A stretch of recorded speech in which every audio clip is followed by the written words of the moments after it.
What are you looking for? That's a good question, you know, because we go back to when we were married, and we were, fortunately at that time, because we weren't walking with the Lord at that time, but we were best friends, Lane, and I think so my expectations for what I was looking for in a marriage was just a roll-off of what we were already experiencing, only now we were going to get to have the fringe benefits of it. Mm-hmm. You know, so we'd get to have a home, we'd get to, you know, spend 24/7 together, we'd get to have that physical relationship without restrictions and, you know, all that type of things. So I think and because I wasn't walking with the Lord at that time, because I was backslidden at that time, I don't think I myself had many expectations spiritually. Mm-hmm. But I did have expectations socially, and I had them financially, definitely. I knew that within you, I wanted us to be able, I knew that we could build a marriage that would be profitable. Mm-hmm. And profitable, I mean, by that, we'd have a good home, you know, we'd raise children, and that we would, you know, not be in a lack position. And so, because I knew your characteristics, and so that brought stability in that. So my expectations, because that's really what these are, my expectations of you was to actually, now we can build what we've been talking about. Mm-hmm. in vision and dreams. Mm-hmm. So my expectancy was now it was going to build, now we would be able to build. There would be no more restrictions. Mm-hmm. And then from that, you know, what are the things that we have to do to have those things? Mm-hmm. You know, what are the things that you would expect that has to happen in order to have the family that you have this image of? What's it going to take? Is it going to take just because we got married? Is it going to take just because we have a desire for it? What's it going to take to see those things come to pass? Mm-hmm. What kind of things? Now, just kind of think about those things now. What do you think it's going to take to have that image of what we have now as to what your marriage? And again, we don't have to go back to 20 years ago. In our case, we've been married for 30-plus years. So, I mean, I'm not trying to go back there and so-called correct all the things that we did wrong or anything like that. But even from today, I have an expectancy. I know Barb has an expectancy of what our next 20 years are going to be. Mm-hmm. You know what? We've got grandchildren now that we're enjoying and things like that. Our expectancies has broadened.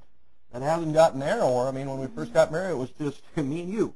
Mm-hmm. And so, I mean, if I could take care of you and you could take care of me, life was good. Mm-hmm. You know, that was about all it took. But now I look at it for the next 20 years. We've got grandkids, and they're going to be having children in the next 20 years as well. So, I mean, we've got quite a 20 years to look forward to. Our tent has gotten pretty broad.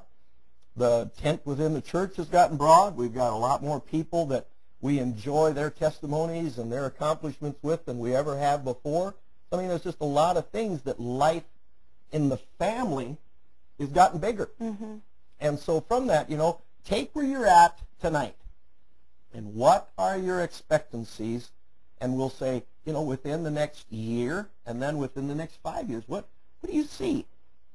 Mm-hmm. What do you see? One of the things as we're doing this too, we're doing it simply because we're giving this information out right now, and individuals, because you're watching either by webcast or you're in here personally, you're pretty much in an independent level here. You know, we've got Brenda, and then we've got Keith, and we've got Nathan, and then we got Margie. But when you look at this is something to take home with you. Mm-hmm. Because one of the biggest problems that I see in counseling that I have to deal with the majority of the time, one of the baseline problems that I deal with is the expectancies of one another are not communicated, and that's where disappointment comes. Because and sadly as it is, the other person doesn't know your expectations. We don't know each other by osmosis, meaning just because we sleep together, just because we eat dinner together, just because we talk, does not mean that I can read Lane's heart. And it's not that you can read my heart.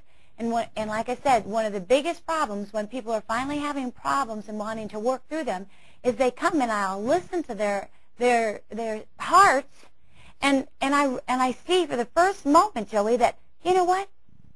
She has no idea what your expectations are. You have no idea what her expectations are. And so we're married but living single. married but living single. And so as we take these, I encourage you, because what this does is it gets the cogs, not the clogs. Well, some of us might be a little cloudy. Get the clogs out. It gets the cogs turning. So you take this home, and then you sit down together, and you ask, hey, what did you write for your expectations?